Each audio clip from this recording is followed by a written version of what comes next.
कहते हैं आस्था पहाड़ों को हिला सकती है, पर क्या आस्था एक पूरा साम्राज्य बना सकती है? आज हम एक ऐसी ही कहानी देखने वाले हैं कि कैसे एक आध्यात्मिक लहर ने भारत के इतिहास के सबसे मजबूत साम्राज्यों में से एक मराठा साम्राज्य की नींव रखी। मराठा एक ऐसी शक्ति जो शक्तिशाली मुगलों के सामने उठ खड़ी हुई, जिन्होंने सदियों तक इस उपमहाद्वीप पर राज किया। लेकिन उनकी ताकत का राज सिर्फ उनकी तलवारों या किलों में नहीं था। नहीं, ये कुछ और ही था, कुछ ज्यादा गहरा और ज्यादा बुनियादी। तो फिर वो कौन सी गुप्त शक्ति थी जिसने उन्हें इतना जबरदस्त बना दिया? क्या यह सिर्फ उनके अभेद्य किले और उनकी बहादुर फौजें थीं, या पर्दे के पीछे कुछ और भी चल रहा था?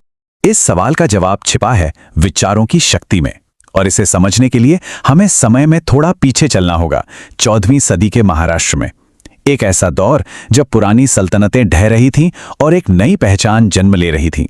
तो चलिए कल्पना करते हैं 14वीं सदी के महाराष्ट्र के। राजनीतिक उथल-पुथल का दौर था, स्थानीय यादव वंश का पतन हो चुका था और पूरे क्षेत्र में एक खालीपन सा था। और इसी उथल-पुथल के बीच एक नए आंदोलन के बीज बोए जा रहे थे।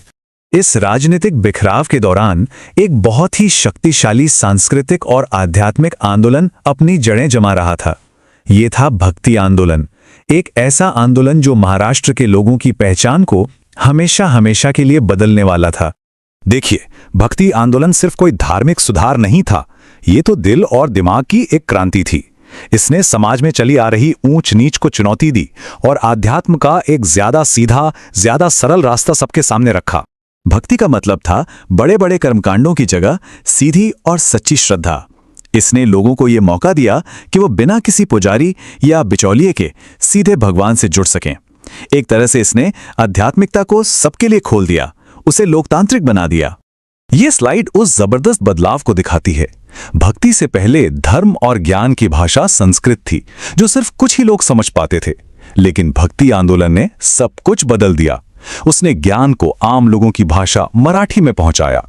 इसने धर्म के दरवाजे सबके लिए खोल दिए, एक सच्चा आध्यात्मिक लोकतंत्र बनाया जहां हर आवाज की कीमत थी। और इस आंदोलन के नायक कौन थे? वो थे महाराष्ट्र के महान कवि संत। ये सिर्फ आध्यात्मिक गुरु नहीं थे, बल्कि बहुत बड़े समाज सुधारक भी थे। ज्ञानेश्वर, नामदेव, तुकाराम और रामदास, इन जैसे संतों ने जाति और समाज की दीवारों को तोड़ने का काम किया। कमाल की बात यह है कि ये संत समाज के हर तबके से आते थे, कोई दर्जी तो कोई कुम्हार। उन्होंने अपने गीतों और कविताओं से भक्ति का संदेश घर घर तक पहुंचाया और लोगों को एक साझा पहचान के धागे में पिरो दिया। उनका शायद सबसे क्रांतिकारी काम था पवित्र ग्रंथों का संस्कृत से मराठी में अनुवाद। जैसे संत ज्ञानेश्वरी की ज्ञानेश्वरी, इसने भगवद गीता के ज्ञान को आम लोगों के लिए खोल दिया, जो ज्ञान पहले सिर्फ कुछ विद्वानों तक ही सीमित था। उन्होंने लोगों की भाषा मराठी को अपनाया, जिससे बड़े बड़े दार्शनिक विचार भी हर किसी की समझ में आने लगे। ये एक बहुत बड़ा कदम था, जिसने लोगों के अंदर अपनी भाषा और अपनी संस्कृति के लिए एक नया गर्व पैदा किया। और यही सांस्कृतिक एकता आगे चलकर मराठों के एक राजनीतिक शक्ति के रूप में उदय का आधार बनी। इसने उन्हें एक साझा पहचान दी, एक मकसद दिया और एक मजबूत दुश्मन के खिलाफ एकजुट होने की जबरदस्त ताकत दी। तो ये सांस्कृतिक जमीन तो तैयार थी। अब सवाल यह था कि इस पर एक राजनीतिक साम्राज्य की इमारत कौन खड़ा करेगा? और यहीं से कहानी में आते हैं शिवाजी महाराज, वो शख्स जिसने इस सांस्कृतिक ऊर्जा को एक अजेय राजनीतिक शक्ति में बदल दिया। इसी मजबूत सांस्कृतिक नींव पर एक नया नेता उभरा, शिवाजी। वो सिर्फ एक बेहतरीन सैन्य रणनीतिकार नहीं थे, बल्कि एक ऐसे दूरदर्शी नेता थे जो अपने लोगों की सांस्कृतिक नब्ज को बखूबी समझते थे। शिवाजी ने बिखरे हुए मराठा सरदारों को एक झंडे के नीचे इकट्ठा किया। उन्होंने भक्ति आंदोलन से मिली इस नई पहचान को एक राजनीतिक सपना दिया, स्वराज्य का सपना, एक ऐसा साम्राज्य जो बाहरी शासन से पूरी तरह आजाद हो। उनका लक्ष्य था स्वराज्य, यानी अपना राज। और ये सिर्फ राजनीतिक आजादी की बात नहीं थी, ये सांस्कृतिक और आर्थिक आत्मनिर्भरता का भी एक मिशन था। ये उस सांस्कृतिक जागरण का राजनीतिक रूप था जिसकी शुरुआत भक्ति संतों ने की थी।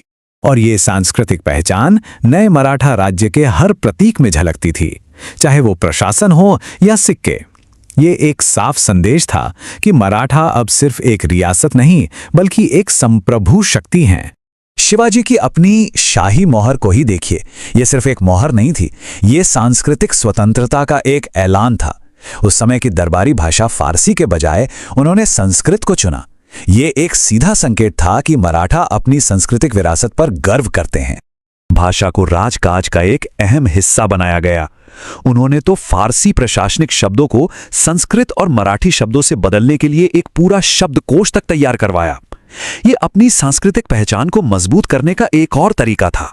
तो आस्था, भाषा और शक्ति के इस अनोखे संगम ने एक ऐसी विरासत बनाई जिसने भारतीय इतिहास की धारा ही मोड़ दी। इसने लोगों को ये यकीन दिलाया कि सबसे शक्तिशाली साम्राज्यों को भी चुनौती दी जा सकती है और एक साझा संस्कृति ही एक महान साम्राज्य की असली बुनियाद होती है।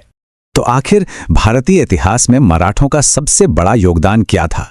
क्या ये उनकी सैन्य शक्ति थी जिसने उन्हें मुगलों को चुनौती देने की हिम्मत दी, या उनका प्रशासनिक कौशल जिससे उन्होंने एक विशाल साम्राज्य चलाया, या फिर ये वो शक्तिशाली विचार था कि एक साझा संस्कृति और पहचान एक साम्राज्य की नींव बन सकती है?